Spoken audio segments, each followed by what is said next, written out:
Students, we have studied the gross anatomy of thyroid in detail. Now a quick review with the help of diagrams. In this diagram, we can see the location of thyroid gland. Thyroid gland is present in the inferior part of neck, where it embraces the larynx and upper part of trachea. This is thyroid cartilage with oblique ridge or oblique line on the lamina of thyroid cartilage. This one is cricoid cartilage, while these are rings of trachea. Thyroid gland is related on its lateral surface to infrahyoid muscles. This is hyoid bone and these are infrahyoid muscles, sternohyoid and superior belly of omohyoid, and deep to this sternothyroid. This is isthmus of the thyroid gland, and these are anterior jugular veins. When we remove the infrahyoid muscles, we can see the thyroid gland and its location in the neck. In this diagram, we can see the sternothyroid muscle, which is attached to thyroid cartilage, and it limits the upper extension of the thyroid gland, and apex reach up to oblique line of the thyroid cartilage.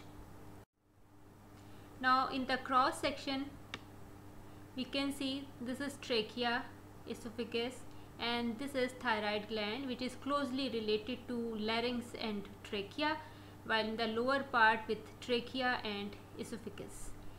The same infrahyoid muscles, and in the lower part it is overlapped by sternocleidomastoid muscle.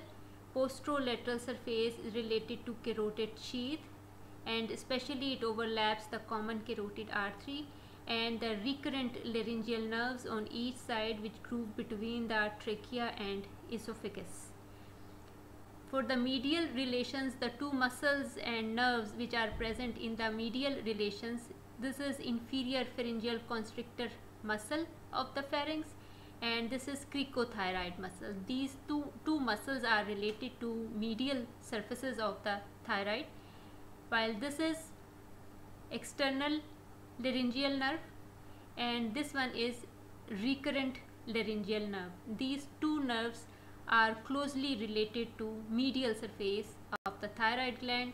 This is trachea and this one is esophagus, and these are the medial relations of the thyroid gland. Now blood supply of the thyroid gland. Thyroid gland is supplied by superior and inferior thyroid arteries. Superior thyroid artery is a branch of external carotid artery, and inferior thyroid artery is a branch of thyrocervical trunk from the subclavian artery. And we can see the anastomosis between the posterior branch of superior thyroid artery and ascending branch of inferior thyroid artery on the posterior border. We can also see the parathyroid glands which are present related to posterior border of the gland. Inferior thyroid artery is more clear in this view and it gives branches. Thyroid emma artery, which is present from 3 to 10% of individuals. In this diagram, it is arising from the brachiocephalic trunk, or sometimes it arises directly from the arch of aorta, and it opens and goes to the isthmus of the thyroid gland. Venous drainage is by superior thyroid vein, which drains into internal jugular vein. This one is middle thyroid vein, also into internal jugular vein, and the two inferior thyroid veins emerge at the isthmus, form plexus in front of trachea, and either they drain separately or as a single trunk into brachiocephalic vein. Lymphatic vessels communicate with the tracheal plexus and pass to pre-laryngeal lymph nodes. These lymph nodes are located in front of trachea just above the thyroid isthmus, and also goes to pretracheal and paratracheal lymph nodes, while some may also drain into brachiocephalic nodes which are related to thymus in the superior mediastinum. Thyroid gland is innervated by superior, middle and inferior cervical sympathetic ganglia. Now after that we will discuss few important clinical correlates of the thyroid gland. One of the most frequently asked questions, why the swelling of thyroid gland moves on swallowing or deglutition. The thyroid gland is enclosed by pretracheal fascia, which forms capsule of the thyroid gland, and the ligament, suspensory ligament of Berry, which is derived from pretracheal fascia and through which the medial surface of the thyroid gland is attached to larynx and upper tracheal rings. So this attachment explains why the thyroid gland follows the movements of larynx in swallowing. This information is important because any pathological neck swelling that is part of the thyroid gland will move upward when the patient is asked to swallow, and we can differentiate the other swellings in the neck from the thyroid swelling by this simple test. Then the thyroid gland is closely related to trachea, and the lobes of the thyroid gland commonly results in pressure on the trachea in patients with pathological enlargement of the thyroid. Thyroid enlargement, a non-neoplastic and non-inflammatory enlargement of the thyroid gland, is called goiter. Goiter results from lack of iodine, and the enlarged gland causes a swelling in the neck that may compress the trachea, esophagus, and recurrent laryngeal nerves. That's why the relations of these structures with thyroid gland are very important. When the gland enlarges, it may do so anteriorly, posteriorly, inferiorly, or laterally, but it cannot move upward. Why? Due to attachment of sternothyroid to thyroid cartilage. In this diagram, you can see the swelling in the lower part of the neck, and this swelling is due to goiter.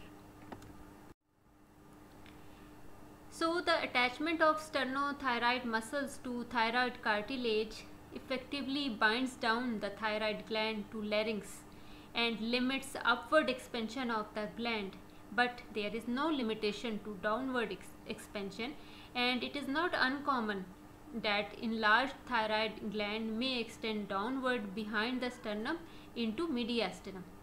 Retrosternal goiter means behind the sternum. Any abnormal enlargement of the thyroid gland, so it can compress the trachea, and it may cause dangerous dyspnea due to this compression, and it can also cause severe venous compression due to its extension into superior mediastinum. Thyroidectomy is a common surgical procedure.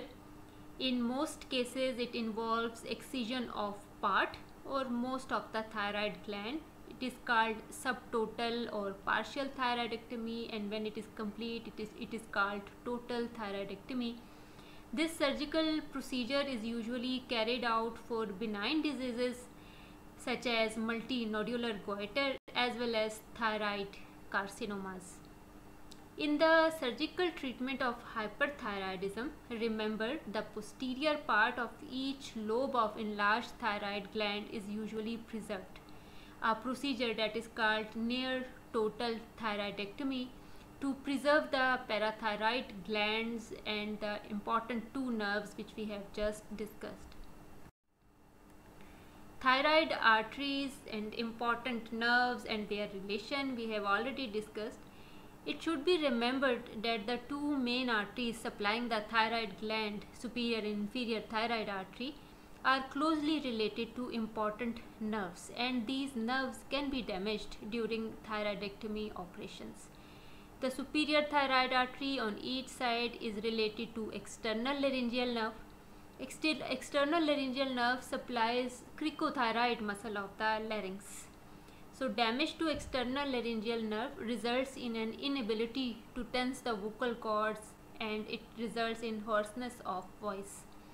So superior thyroid artery should be ligated near the gland where nerve deviates medially, right? Similarly, terminal branches of inferior thyroid artery on each side are related to recurrent laryngeal nerve.